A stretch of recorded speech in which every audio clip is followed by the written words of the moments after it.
The cameras flashed like lightning, questions slicing the air. Darius reached for Lila's hand, hesitation and courage colliding in one gesture, and as her fingers closed around his, the whole city seemed to stop and watch. Before we dive in, make sure to hit subscribe, tap like and share this video. The more voices we reach, the louder these stories become. The lobby of Meridian Tower smelled like lemon oil and ambition. Darius Cole pushed a wobbling janitor's cart past the revolving doors, cap pulled low, navy coveralls creased like he'd slept in them. In another life, the one with drivers and board votes, he would have crossed this marble in a charcoal suit no one dared wrinkle with a glance. Today the marble asked what he was doing there. Today the building would tell him what it really was. He'd built Meridian from a rented desk and a mercy loan. Now the company's valuation had grown teeth. People smiled wider when he entered rooms. Problems vanished before they reached his calendar. That ease was useful and dangerous. When a complaint from facilities landed in his private inbox, 3 resignations in a month, a broken backroom fridge that no one felt urgent to replace, a rumor that executives used the service elevator to avoid awkward small talk, he felt the old ice of hunger rise in his throat. He'd promised himself when he started that no one in his house would be invisible. So, coveralls, a mop that squeaked, a name on the badge that wasn't his. At 6:08 a.m. the first workers drifted in with the grey light. Bar-coded lattes, wireless earbuds, the floaty steps of people who imagined they were the day's protagonists. Darius angled his cart behind the obsidian reception desk to wipe down the ledge. That's when she arrived. She came in with the cold, cheeks pink, curls gathered at the nape in a loose twist. She shed a wool coat and the lobby seemed to blink. The pencil skirt fit like a promise. The cream blouse softened at the bust and tapered at the waist. The lines of her body said abundance without apology. Thick thighs hugged by nylons, full hips that balanced the marble edge when she leaned to log in. Pretty wasn't the word. She was brightness, heat, a fireplace in a lobby built to impress. Her name tag read Lila Hart. Morning, she said to him first, not to the suits stacking near the turnstiles. Her voice was low, honeyed. New face, want a real coffee? The machine over there makes mud unless you push the extra shot button. His mouth tugged before he allowed it. Didn't know there was a right way. There's always a right way. Some folks just don't care to learn it. Her smile thinned, not unkindly. I'm Lila. Devon, he lied easily. Night crew called out. Guess I'm the cavalry. Then I'm your ground control. She tapped a laminated card on the desk. This is the quick code for the freight elevator. It stalls on 12 if you don't double tap, and avoid the second microwave on 15 unless you like your lunch to taste like burnt fish forever. He took the card like it mattered, because it did. She'd bothered to make a map of the invisible. By 7, the lobby swelled. A senior VP dropped a pastry flake on the counter and brushed it away with his laptop sleeve, eyes sliding over Devon like over a smudge. An engineer in a hoodie thanked him 3 times for swapping a full trash liner. A partner from legal snapped fingers. Actually snapped for water. Darius clocked every gesture the way he once watched code compile. Who said please, who didn't, who apologized to the mop bucket when they tripped it, who blamed it for being in their way. Lila was a steady metronome. Good morning, Miss Rao. Your guest is on the way up. Mr. Levin, the vendor approval is still pending. I'll nudge accounts. No, sir. The service elevator is for staff only. The executive bank is to your left. She delivered these lines with velvet and spine. When a courier muttered nice curves under his breath, her head lifted, eyes sky-bright as a blade. You may direct comments to my competence, she said, voice like a lock clicking shut. The courier reddened and signed. The first crack in Meridian's glossy mask came at 8:22. Victor Hale, CFO, precise jaw, cufflinks that liked cameras, strolled to the desk and rapped his knuckles on the glass.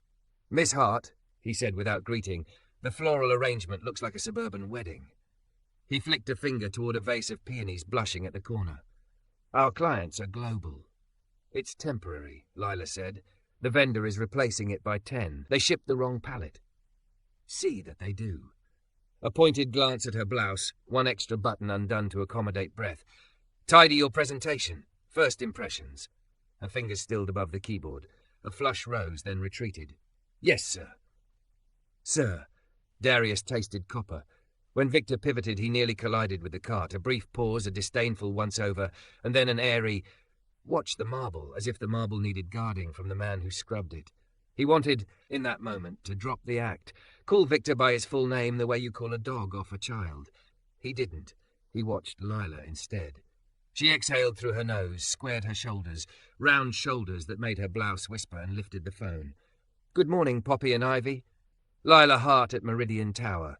I need your driver here by 9:45 with the smoke and ink arrangement. Your invoice can reflect your mistake, not mine." A beat. "Lovely. Thank you." She hung up and reached into her drawer. "Devon," she said without looking up. "Extra gloves are in Facilities B if you need them. The cheap ones tear. You okay?" It came out before he caught it. Her mouth twitched. "I'm not made of glass. I hate when the crooked part of the world thinks I am." He wanted to ask which part she meant. He didn't need to. The lobby told him every minute. He cleaned, she orchestrated, the day mounted. At 10, 2 founders in expensive sneakers carried on a loud call and left a confetti of business cards, napkins, and argument. Darius was sweeping when a woman in a cobalt suit teetered in on stilettos, press badge swinging. "Media here to see Mr. Hale," she sang. "Do you have a meeting?" Lila's tone was polite, neutral. "Tell him it's urgent. I can send an email." Cobalt rolled her eyes and leaned across the desk, breasts pressing the glass, perfume thick. "Sweetheart, you're the calendar, not the gate." It happened like lightning then. The Cobalt woman reached as if to lift the desk badge to read it. Lila's hand closed over hers, firm but calm. "Ma'am," she said, "don't touch me." Cobalt laughed. "Relax. Don't touch me." Darius took one step forward before remembering the role he wore. Lila's eyes flicked to him, a silent, "I got this." He forced himself to stay. He watched how she handled it, by pressing a button beneath the desk that summoned security, by repeating, cool and exact, "Please step back." When the guard arrived, she had already achieved what needed achieving. Boundary drawn, dignity intact, the lobby still a lobby. At noon, she found 5 minutes to breathe. She slipped off her heels, thick ankle brace beneath nylons, and flexed her toes under the desk. He pretended to wipe a spotless corner until she looked at him. "You ever notice," she said, "that the people who talk the most about culture aren't the ones who spill coffee and clean it up?" He decided to answer with something that wasn't small talk. "I notice," he said, "the ones who spill coffee rarely say thank you." She laughed, bright, surprised. "You talk like you used to be a suit." "Once," he said, briefly.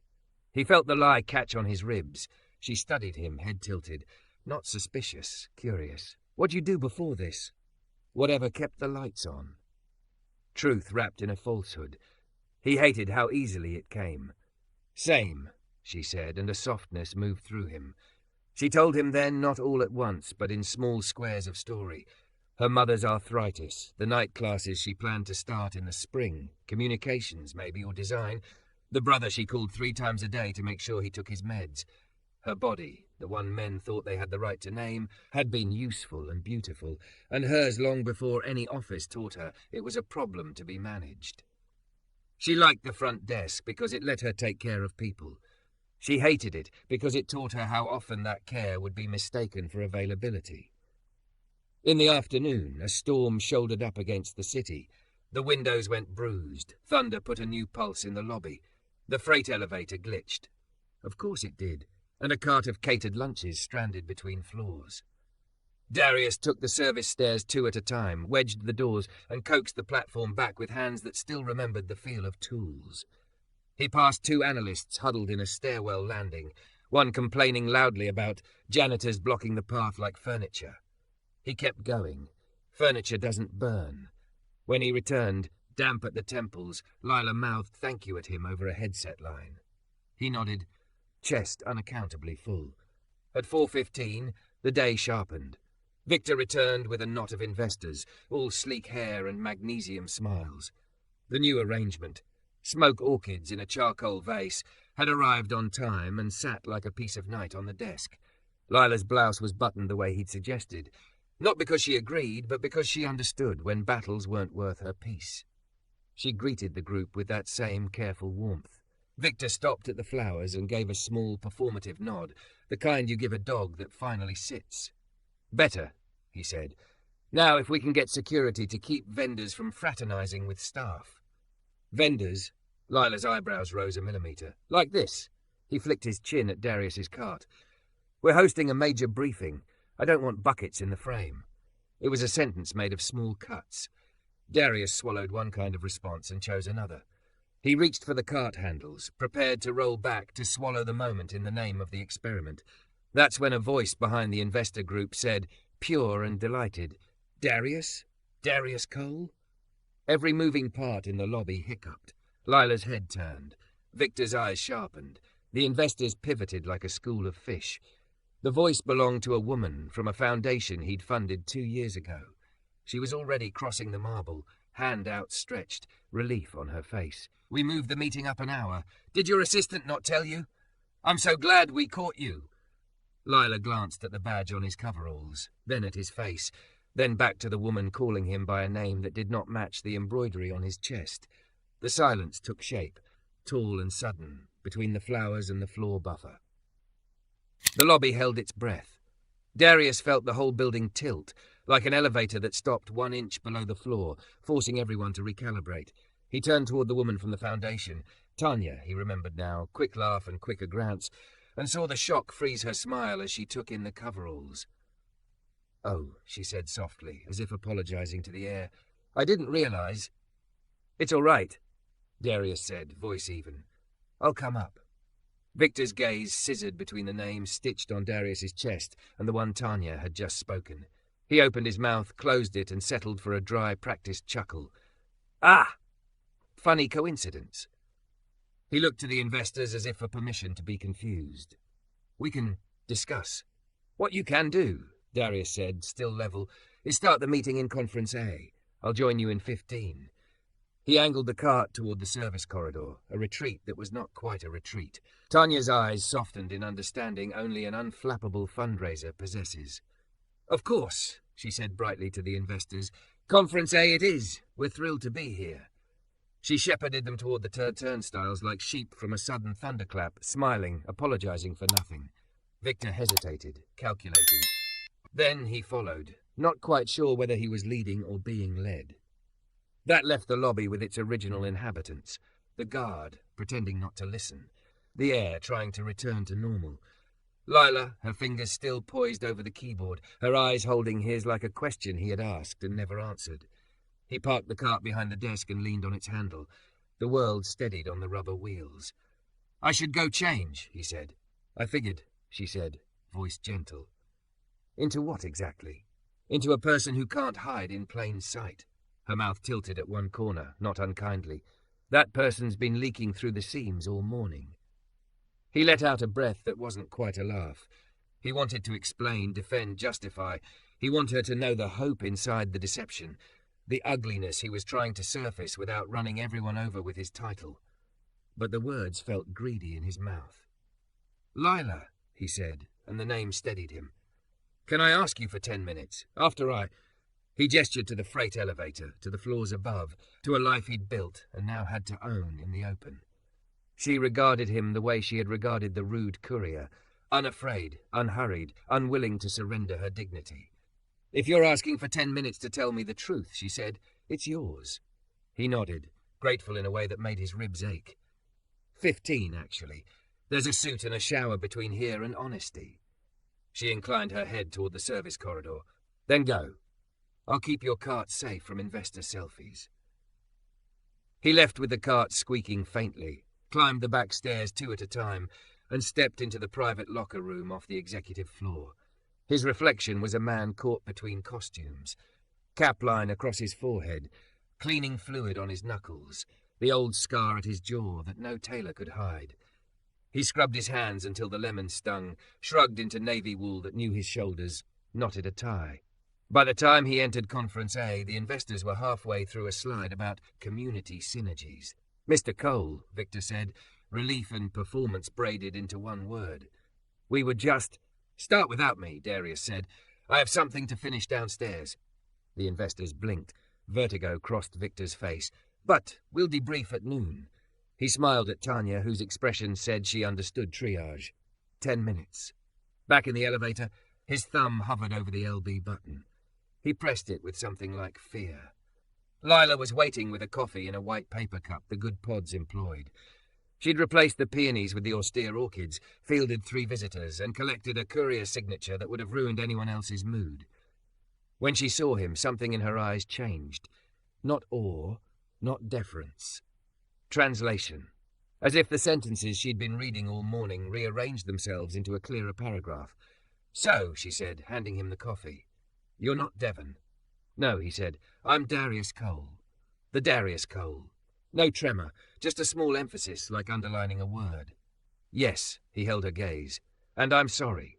"For the cart?" The corner of her mouth lifted. She didn't let him off the hook. "For asking you to make room for a lie." She considered that. "You didn't ask," she said. "You just arrived. I made room because the world works better when someone does." He swallowed. "I came to see who would make room, and who would shove." "Now you know," she said, voice mild. "Do you want me to print the list?" He almost laughed. "I want you to know I saw you. Before any of this. The way you protect this lobby. The way you make it kinder without letting it get sloppy. The way you pull dignity out of thin air when people try to take it away." Something flickered across her face. Relief, maybe, that he was the kind of man who noticed the work that didn't show up on dashboards. Then something else, a steel he recognized.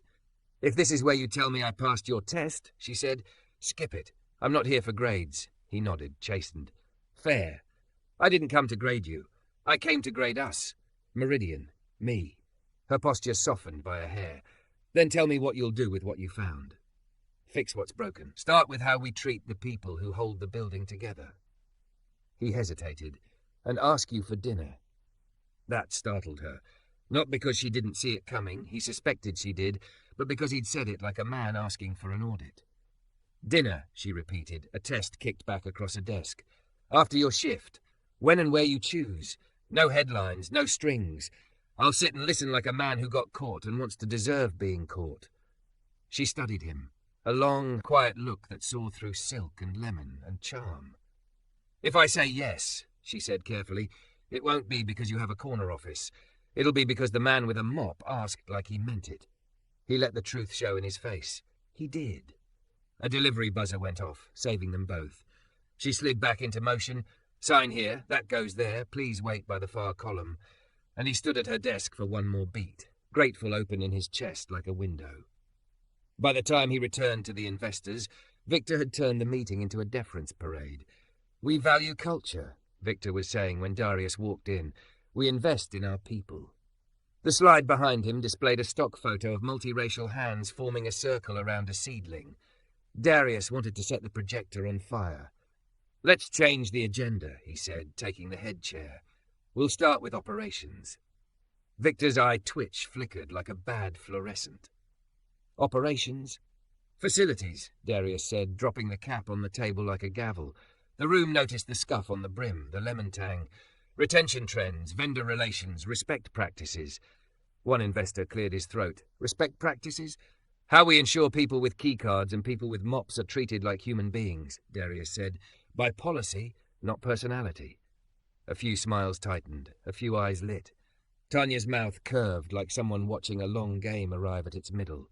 Victor shuffled notes and found none that applied. They talked contracts and equipment budgets and the power of making thank you as measurable as ARR. Darius described a lobby that enforced boundaries with grace and how that was a brand asset, not a nicety. He did not say Lila's name. He did say, "We begin by listening to the people who see the building before dawn and put it to bed after dark." He started a committee, not to bury the idea, but to fund it. After, Victor cornered him by the glass. A heads-up would have been. "You called a woman's blouse an impression problem," Darius said, his voice like a light gone cold. "Consider this your heads-up." Victor's nostrils flared. He fought and lost against his instinct to look superior. "We have a briefing with auditors at 3, he said instead. "We'll be ready," Darius said. "You'll be ready." He wanted the rest of the day to sprint by, but it crawled the way necessary days do. At 5:30, he sent a calendar block titled Walk to himself and descended in an elevator that did not skip floors.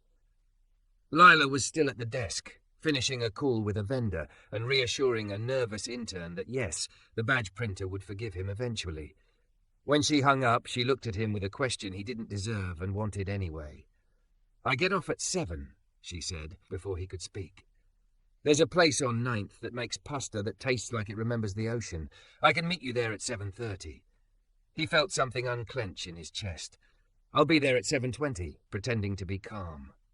"Don't wear the coveralls," she said, mouth curving. "It'll confuse the host." "Suit it is," he said. "No tie if you hate ties." "I don't hate ties," she said. "I hate men who think they're shields."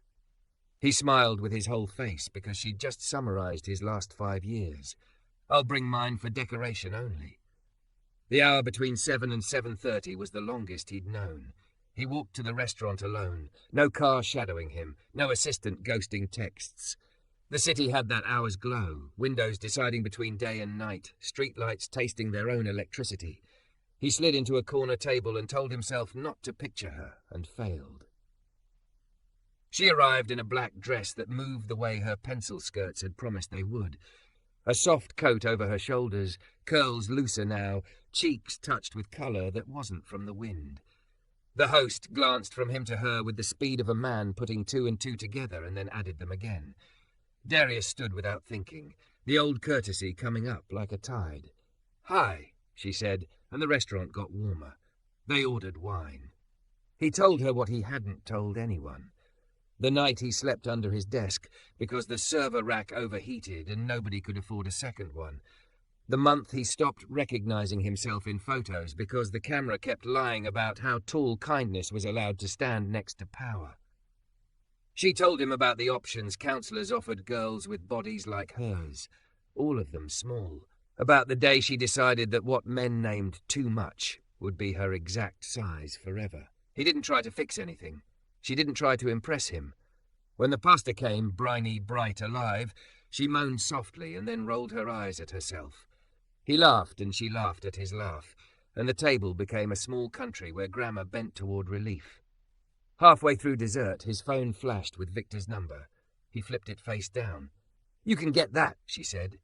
"I'm busy," he said, meaning it. She traced the rim of her glass, thinking, "You know this gets complicated now." "I do. I don't need saving. I heard you the first time. You'll have to prove to your world I'm not a scandal.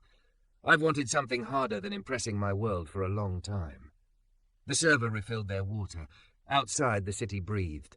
Lila leaned back, studying him again. "All right," she said. "We'll try this. But if you ever need to run an experiment, you come to me first. I'm not finding out you're a secret astronaut from a stranger in my lobby." He put a hand to his chest, mock solemn. "No more surprise careers." She smiled, slow, like a verdict. "Good. Now tell me your favourite failure. If you say you don't have one, I'm leaving you with the tiramisu." The morning after the pasta and the promises, the lobby felt louder. It wasn't the HVAC or the click of heels. It was the talk of attention. People who had glided past Lila yesterday suddenly remembered she had a name, a face, a body that headlines would flatten into one word. She arrived 5 minutes early, hair in a loose bun, that black dress replaced by a slate blouse that hugged her curves without apology. She set her bag down, squared the chair, and opened her inbox to a hail of quick questions. Most boiled down to the same two. Is it true? And, though no one typed it, are you a problem or a prize? Darius had texted good morning at 6, coffee on me. She'd answered with a photo of her cup and a thumbs-up sticker, because the tenderness he'd offered at dinner still felt like a stone she was turning in her palm. Smooth, warm, a thing to be weighed before pocketing. At 8:03, Trouble walked in wearing matte lipstick and a media badge. Not the foundation woman. This one belonged to a local gossip site that smelled opportunity the way sharks smell blood. She angled her phone toward Lila's nameplate as if harvesting it. "Excuse me," Lila said, voice polite and ironed. "Can I help you?" "Just here to see Mr. Cole," the woman chirped. "Big day for him. Big day for you too, huh? Do you have a meeting?" The reporter leaned forward, phone inching closer. "What's it like, Lila? One day you're answering phones and the next." Lila pressed the security button without looking. "Please step back from the desk." Smile for the readers. A flash popped. That did it. The old heat started at the base of Lila's neck, the one she'd learned to breathe in locker rooms and sidewalks and corner stores. She stood, letting her height work for her, letting the full shape of her be unafraid. "Ma'am," she said clearly so the lobby could hear, "do not film me. Leave the premises or security will escort you out." The guard arrived. The woman, delighted with the drama, let herself be shooed while getting 2 more shots. Lila sat slowly, hands on the desk, heart a small hard drum. She logged the incident. She swallowed the tremble. She did not cry. Her phone buzzed. A message from her brother, "Owen, Doc says new dose. Can you come?" Attached, a photo of a prescription, his thumb in the corner, a ragged cuticle she'd meant to nag him about. Her mother's appointment was at 11. Lila calced time in her head. Vendor delivery at 10, board guest at 10:30, a lunch rush tilt, and typed, "I'll call you on break. Proud of you." At 8:19, an email from Victor hit the all-staff list. Reminder on professional boundaries. It had the tone of a policy wrapped around a pointed finger. Phrases like avoid fraternization that could compromise workplace decorum and representational risk tried to sound neutral and landed like blame. Lila read it twice and felt the message between the lines. Know your place. She could have ignored it. She did not. She forwarded it to HR with a crisp note. This reads as punitive. It will whistle through the building and hit the wrong people. She added specifics, because specifics saved lives. Please remove language that frames lower-wage staff as reputational liabilities. If you intend to address leadership conduct, say so plainly. She copied Darius, not to ask him to fix it, to let him see it before the earth shifted. He showed up at 8:31 with a paper bag that smelled like fresh bread. Suit, open collar, a softness at the eyes she hadn't seen in photos. He approached the desk like it was sacred. "Hi," he said, and the word landed somewhere between apology and joy. "Hi," she said. "You brought peace offerings. Croissants, from the place that tastes like Paris even when New York is being itself." He set the bag down, then, because he was learning, asked, "Is this okay here? Do you have a no-food rule?" "The only rule is don't get crumbs in the printer." She pushed a napkin toward him. "We do not anger the gods of toner." He lowered his voice. "I saw Victor's email." "Of course you did." Her smile was a blade this time. "I'll address it." "You'll do more than address it." She kept her own voice light because light travelled and made its way into rooms she wasn't allowed to enter. "You'll tell him it isn't 1954. His mouth lifted. Consider him time-travelled. Then, gentler, "You okay? That media vulture. She's gone," Lila said. "Security's filing." She tapped her inbox. "And my brother's med plan changed this morning. I need 40 minutes before lunch to take him and my mom to the clinic." "Take an hour," he said without hesitation. "I'll cover your desk." She blinked. "You can't cover my desk. If you sit here, half the building will faint, and the other half will ask for selfies. I can sit behind it and fetch water and tell people to wait." He leaned in. "You are allowed to be a person.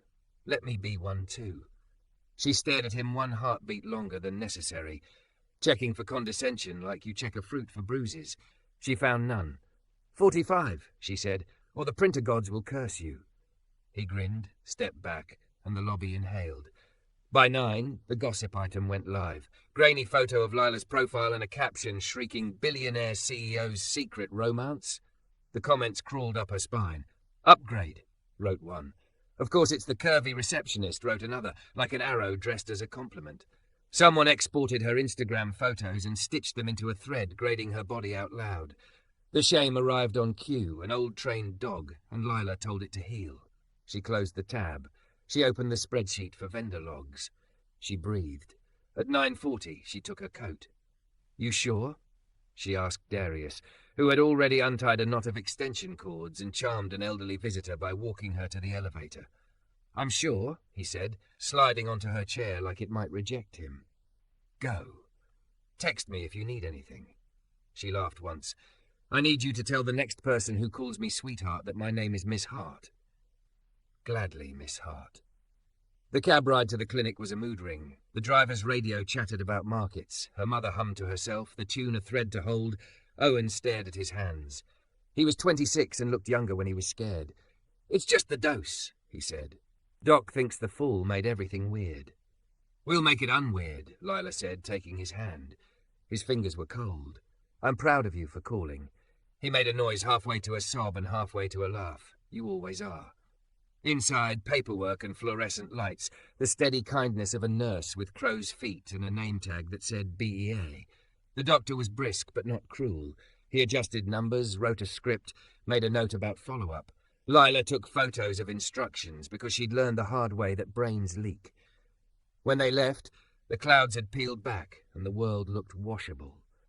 She bought her mother a cup of cocoa from the cart on the corner and kissed Owen's cheek and sprinted back into the city's bloodstream. At the lobby, she paused in the glass to catch her breath, then pushed through the revolving door and nearly laughed out loud. Darius Cole was indeed behind her desk, fielding a vendor with a dolly and a mid-level manager with an attitude. He wore patience like a bespoke garment. We'll print your temp badge, he told the vendor, and yes, the freight elevator sticks on 12. Give it a firm second tap. To the manager he said, Miss Hart will be back in 3 minutes. I can schedule your courier pickup in the meantime. Lila slid into the side station and washed her hands like returning to theatre after intermission. Thanks, she said softly, and meant it for more than the chair. Printer God spared me, he whispered back. Barely. She retook the post and the day resumed its relentless clip. At 10:30 the board guests arrived and Victor reappeared with them, immaculate as a lie. He did not look at Lila until he had to. When he finally did, he nodded, a small, chilly motion that meant both I acknowledge your existence and it costs me nothing. She returned it with a professional warmth that cost her something and was worth the price. At 11, Darius called an impromptu leadership huddle. Lila watched from the desk as executives funneled toward Conference C like iron filings dragged by a magnet. The door closed. Through the glass, voices lifted and cut. 10 minutes later, the reminder on professional boundaries email vanished, replaced by a new memo on letterhead, commitment to dignity and equal respect. It named behaviors, no snapping, no pet names, no commentary on bodies, no just jokes. It named consequences. It included an apology for past missteps from senior leadership, which was a phrase pressed into the page like a bruise. It listed a task force that included facilities, security, reception, and Lila blinked Ms. L. Hart. He had not asked her first. He had also not used her as a prop. The memo requested, politely, that she consider participating. She considered. She wrote yes on a sticky note and stuck it to her monitor, because sometimes saying yes to shaping the world felt like turning a ship with a teaspoon. By 1, the gossip had metastasized into glossy rumor. An email from PR offered her a script. She declined. I'm not a crisis, she wrote back. I'm a person. The social media director sent a quiet message. Your Instagram is your territory. Lock it if you want. We'll support you either way. Lila locked it. She didn't owe her thighs to the internet. At 2, Darius's sister called him in the lobby. Patrice, voice like a cello, furious and protective. He stepped aside, but Lila caught pieces.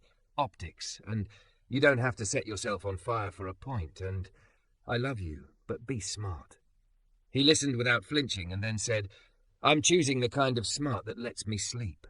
He hung up, eyes bright and not from tears, and Lila forgave him a little for the disguise, because this was a man learning to be seen and still stand. At 3, Victor cornered her by the copy room. He smiled in the way of men who never mind their own teeth. Congratulations on your elevation, Miss Hart. She held his gaze. I'm still at my desk. Don't be naive. The company's reputation is delicate. We'll expect discretion. I've been discreet since my first training bra, she said coolly. I expect respect. He blinked, as if the door he'd planned to walk through was suddenly a wall. Of course. Good, she said. Then next time you have feedback on my wardrobe, use my work email. A beat. Then he dipped his head and left, and she let the tremor come only after he was gone. By 4, the lobby was a tide, coming, going, wearing the marble smooth. Darius appeared with 2 paper cups of tea. I don't know your afternoon drink, he said, so I guessed. You guessed right, she said, surprised, the steam ghosting her face. How? The way you held the coffee this morning, he said, a little shy, like it was a necessary evil. She laughed, small and grateful. Tell me I'm not turning into a headline. You're not, he said. You're the reason we're rewriting policy. And you, she asked, what are you turning into? A man who doesn't hide behind experiments. He glanced at the door. But I may need to borrow your desk again. I told HR I'd sit in on the harassment training. You, she said, delight blooming like a bruise healing. In that room? I want to watch the faces when we say no pet names. You can sit in the back, she said. The front needs to be us. Us, he repeated softly, as if trying on a suit and finding it fit. At 5, the building thinned. He stood a few feet away and watched her wind down the day. Calls logged, packages routed, a bouquet of smoke orchids still standing tall at the edge of the desk like night with discipline. The lobby had learned new manners in 12 hours. Not perfect ones, better ones. Dinner tomorrow? He asked, careful, hopeful. Tomorrow my mom has PT, she said, but there's a diner that makes pie like church after. 8, he said, as if promising something to a courthouse clerk. I'll bring my appetite and no experiments. Bring cash, she said, smiling now. They like you better when you tip in bills. She gathered her coat. He picked up the empty croissant bag and crumpled it with ceremony. Outside, the city had put on its jewellery. Inside, the marble remembered every footfall and forgot the ones that did not matter. When she pushed through the revolving door, a photographer popped out from behind a pillar. Flash. A question shouted like an accusation. Lila, are you climbing the ladder the easy way? The old heat rose again. This time she didn't breathe past it. She let it power her spine. I'm working, she said, voice steady, clear enough for the lobby and the curb and the night. That's the only way up I know. Rain drummed against the glass walls of Meridian Tower the next morning. Soft at first, then hard enough to turn the sidewalks into slick rivers. Lila arrived with damp curls and a trench coat belted tight across her thick waist, shoulders squared like she'd trained her body to carry weather as well as weight. She shook off the rain, slid behind the desk and started typing, as though the storm outside couldn't touch the calm she forced into the lobby. But it wasn't just weather beating at the glass, it was noise. The gossip story hadn't burned out. It had multiplied, copied, mutated. 3 blogs ran the same photo of her laughing at the restaurant with Darius, cropped close on the curve of her body. From front desk to front page, one headline sneered. Cole's curvy confidante, another winked. A radio segment she hadn't agreed to used her first name without permission, as if she were public property. Her phone buzzed constantly. Some messages were kind, co-workers telling her she deserved respect, strangers DMing encouragement, but many were not. Gold digger. Temporary plaything. Of course he'd choose someone like that. Words meant to shrink her, to fit her back into the invisible box they thought receptionists belonged in. She muted the notifications and pressed print on the visitor passes.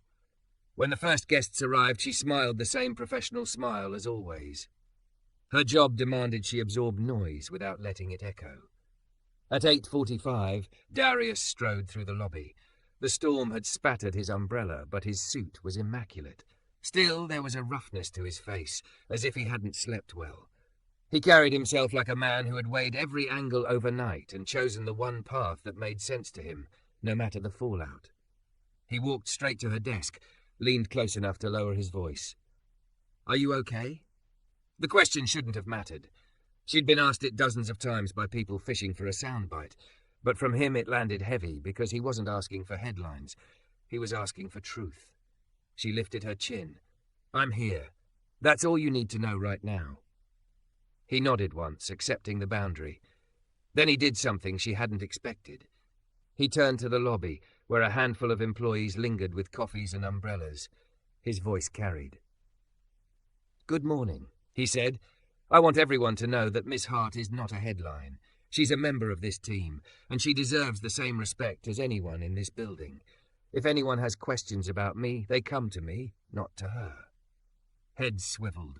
The security guard straightened. A few assistants blinked wide-eyed. Lila froze, pulse hammering. She hadn't asked him to do this. She wasn't sure if she wanted him to. But when she looked at his face, she saw not pity, not a savior complex, just conviction. He returned his attention to her. Dinner still on? Her lips parted, then closed again. She didn't answer, not with the lobby watching. Instead, she slid a stack of visitor passes toward him. Conference B is ready. Try not to spill coffee on the new carpet. The corner of his mouth lifted, like he'd heard the yes hidden in the no. The day stormed on. Reporters gathered at the sidewalk barriers, cameras catching every umbrella tilt. HR sent a second email clarifying the company's zero tolerance for harassment, this time with her name carefully absent. Victor stalked past her desk without acknowledgement, jaw clenched like glass about to crack. At 11, her mother called. "Baby, I saw the news. You holding up?" "I'm fine, Mom." She wasn't fine, but the lie was softer than the truth. "You don't sound fine. Don't let them tell you you're less than what you are. You've worked too hard to let anyone steal that." The call left her shaky. She excused herself, walked to the restroom, locked the stall, and finally let the tears come, angry, hot, brief. She wiped them fast, reapplied lipstick, and returned to the desk before anyone noticed. At noon, Darius's assistant arrived with a sealed envelope. Lila frowned. "What's this?" He asked me to deliver it personally. Inside was a note written in his sharp, deliberate handwriting. "You don't have to carry this alone. Say the word and I'll make it stop." Beneath it was a business card for a crisis PR consultant, numbers circled. She exhaled slowly. He wasn't trying to control the narrative. He was offering her tools, choices. She tucked the card in her drawer. She'd decide if and when. By 2, the rain cleared, leaving the city bright and slick. The lobby quieted. She was refilling the orchid vase when a voice cut through the air. "Miss Hart." Victor. He stood with a clipboard, immaculate as ever, eyes cool. "A word?" She set the vase down carefully. "What about?" He gestured toward the side corridor. "Privately." Her stomach knotted, but she followed. The hallway was dim, lined with framed mission statements. He turned on her like a prosecutor. "This relationship, whatever it is, compromises perception. You must realize that. Investors are whispering. Staff are distracted. This cannot continue." Her throat tightened, but she steadied it. "With respect, Mr. Hale, my personal life is not yours to manage." He sneered faintly. "You think you're untouchable because you've caught his attention? Trust me, men like him move on, and when he does, what will you be? Just another receptionist with baggage."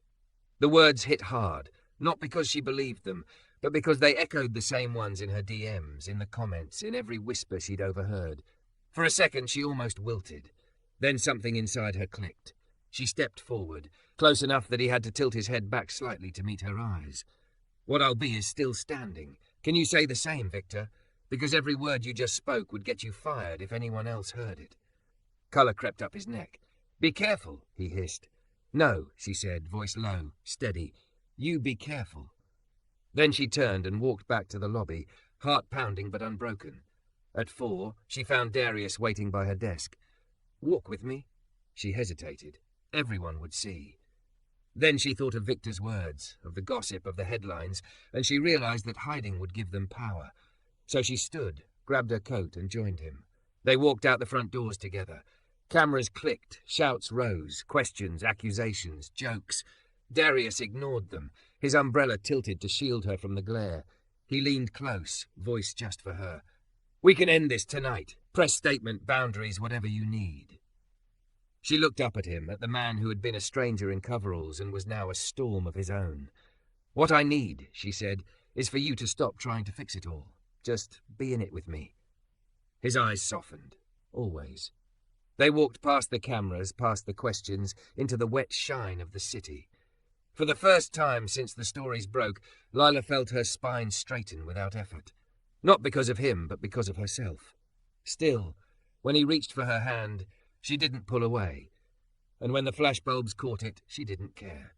They chose the diner with the flickering neon pie sign because Lila said the coffee tasted like forgiveness and the fries tasted like they'd seen things. The hostess handed them a sticky laminated menu and didn't blink at Darius Cole in a wool coat. She just said, "Booth or counter?" like every life was equal under the heat lamps. "Booth," Lila said, sliding in. The vinyl sighed around her hips. Darius slid opposite, long legs knocking the table. He looked less like a headline and more like a man who'd run out of places to pretend. "How's your mom?" he asked. "She liked the cocoa. Hates the cane," Lila said, picking at a paper packet of sugar. "Owen's dose is sorted. He wants to start nights at the grocery again." She smiled a little. "He asked if I'm going to be famous. I told him I'm going to be on time for work." The server poured coffee. Steam rose, carrying butter and pepper and 100 old conversations. Lila wrapped her hands around the mug to warm the shake out of them. I sent an apology memo, Darius said. From me, not comms. I named things by name. No euphemisms. I saw, Lila said. It helped. He waited. She let him. He exhaled. I asked Victor to step back, indefinitely. Her eyes lifted. You fired him? I asked for his resignation. He's considering his options. He studied her. That conversation came after yours with him. She didn't pretend confusion. He cornered me by the copy room. I know. The words were clipped, the fury banked. Security cameras don't catch audio, but they catch proximity and posture. HR had 3 reports about his postures. She nodded once, gratitude moving through her like a tide she didn't want to admit she needed. Thank you, she said. Not for me. For the next receptionist who doesn't have your phone number. The server set down pie. Blueberry for Lila, pecan for him. He stirred his coffee as if it might give him better words. I don't know how to do this without making it look like I'm doing it because of you. You are, she said, cutting a triangle of berries. And you aren't. I was the match. The stack was already dry. He smiled, rueful. You always were a better communicator. I pick the words that make people stop bleeding, she said. You pick the ones that make a budget breathe. He leaned forward. Then help me. With the bleeding or the breathing? Both. She set the fork down. Here's what I want. Pay the receptionists like the first line of security they are. Put facilities on the leadership calendar once a month. No more vendor contracts without someone who cleans signing off. Make harassment training mandatory for the board, not just the interns. And she paused, heart thudding, because the rest was the private part, the selfish part. And if you're going to stand next to me in public, do it because you can take the hit without flinching, not because you need to prove you're a good man. His gaze did not flicker. I can take the hit. Good, because I can too. But I shouldn't have to take it alone. He nodded, a small bow that felt larger. Done. They ate, and the noise in her ribs quieted.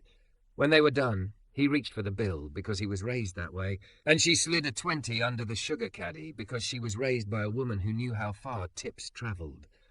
They walked into the night, and no one took a picture, and it felt like victory. The next morning, the building bristled as if gossip had given way to alertness. In the lobby, a folding sign stood beside Lila's desk. Town Hall, 10 a.m., atrium. Facilities uniforms dotted the elevator bank like punctuation that demanded to be read. Darius opened the gathering with no slides. He stood beneath the mezzanine, hands open, tie loose. Time slowed in the way it does when a room decides whether to trust you. I built Meridian because I wanted to build a different kind of company, he said, and then I let it become easy to forget what that meant. This week has been loud. I want to turn the volume toward the people who hold the place together. He called names. Bea from night cleaning, Luis from repairs, Kendra from front desk at the satellite office, Jamal from security. He asked them to speak. Not prepared remarks. Their mornings, their small daily negotiations. Their stories slid out like truths you already knew but had not let yourself say. The room shifted. Executives careful, expensive, looked at the floor, then at the people they'd stepped around. Lila spoke last. Not because she wanted the spotlight. She hated the way attention turned bodies into targets, but because she understood sequence. She lifted the mic and felt the shake in her palm and did not apologize for it. I'm Lila Hart. I sit at the front, she said. I'm here because I'm good at boundaries and names and seeing people before they see themselves. None of that is small. It's not extra. It's not optional. It's the difference between a lobby that works and a lobby that eats people. She heard murmurs. She kept going. I've been called sweetheart and worse, like it's a tax I owe for existing. I've been told to button up and smile and shift and shrink. I won't. She let the word hang there, a clean cut. We will not be a company that trains comfort over dignity. Silence followed, the heavy kind that means the words landed. Then applause, not polite but from the chest. When it faded, Darius spoke again. Effective today, he said. Reception moves from admin to operations with a compensation adjustment that reflects risk and skill. Facilities gets a seat at the monthly executive meeting with veto on vendor contracts affecting safety. Harassment training is mandatory for everyone with a C in their title. A reporting line that doesn't end at the person you're reporting on goes live this afternoon. And Miss Hart, if she accepts, will co-chair the Dignity and Experience Council. Ripples. Lila felt the room tilt toward her and kept her footing. He didn't look at her when he said it. He didn't make her his prop. He made a structure and left the door open. After, the atrium broke into circles, the kind that form when a building remembers it has many hearts. Lila returned to her desk and found a small line. A junior analyst who said thank you with eyes wet. An older accountant who said she wished someone had said it 20 years ago. The security guard who slid a wrapped candy across the counter like a medal. She slid the candy into her drawer beside the crisis PR card. She did not need the card today. At noon, Victor resigned. The email was sterile. The building exhaled. Lila didn't celebrate. She called HR to make sure the assistants who'd served under him had someone to talk to who wasn't their next boss. Systems, not scalps, that's what she believed in. Around 3, her mom texted a photo. Owen at the grocery, vest crooked, thumbs up. My baby's working, her mother wrote. Lila laughed out loud, the kind that made her eyes go hot. She forwarded it to Darius without comment. He sent back a heart and a grocery cart emoji that somehow didn't feel ridiculous. At 5, the orchids looked less like a stage prop and more like flowers. Darius appeared with 2 paper cups. Tea? He asked. She took one, sipped and made a face. You remembered I don't like bergamot. He winced. I panicked at the counter. I'm a fraud. She grinned, let herself lean on the desk. The lobby had thinned to a hum. The city outside was the kind of gold that makes you forgive your rent. Come with me, he said. Not command, invitation. Where? He lifted a keycard. Somewhere the marble can't hear us. He led her to the roof. The air up there was different, cleaner, like the building itself took a breath when the doors shut. The skyline arranged itself like a choir. Wind pressed her dress against her thighs. She steadied herself on the ledge, looking out at a city that insisted on making noise and meaning at the same time. I don't know the right way to do this, he said behind her. His voice sounded younger in the wind. I know how to build companies. I don't know how to build a life that doesn't turn into a press release when I touch it. She turned. He stood with his hands in his pockets like he was keeping them from reaching for something he hadn't earned yet. The wind tugged his hair out of the executive part and into boy. Then don't write the release, she said. Write the calendar. Saturday's my mom's PT. Sundays Owen comes over for spaghetti and we watch dumb shows. Wednesdays I work late because the front desk is a confessional and sinners get off at 6:30. You fit where you can. I fit where I can. We make room. We don't perform. He stepped closer. And when they take our picture, we let them, she said, and then we go back inside and change the policy again. He smiled, slow, like a man learning the grammar of relief. Miss Hart, he said, formal to hide the tremble, will you? Yes, she said, because she knew the question even if he hadn't finished it. To dinner tomorrow, to the council, to not hiding, to correcting you when you buy the wrong tea. He laughed, head tipping back. The sound fell between the buildings like a flag. He reached for her hand. She let him take it. Down on the sidewalk, a bus sighed. A horn barked, a siren threaded distance. Up here, 2 people stood on concrete and decided to be a little less alone. When they went back inside, the elevator stopped at 3 unrequested floors. People got on, people got off. Eyes widened, mouths formed O. Lila met each look with the same professional warmth, the same unshakable self. Darius did not step in front of her like a shield. He stood beside her like a door they had chosen to walk through together. The lobby welcomed them with the soft clatter of end of day. A courier apologized for the morning. A VP said please. The printer behaved. The orchids held. Lila slid behind her desk for the last 15 minutes because she wasn't done yet. She answered a call, routed a package, told a man to stop calling her sweetheart, and wrote yes on a fresh sticky note for the council, because you have to choose your yes every day. At 5:59, Darius leaned in, not to be seen, but to see. You ready?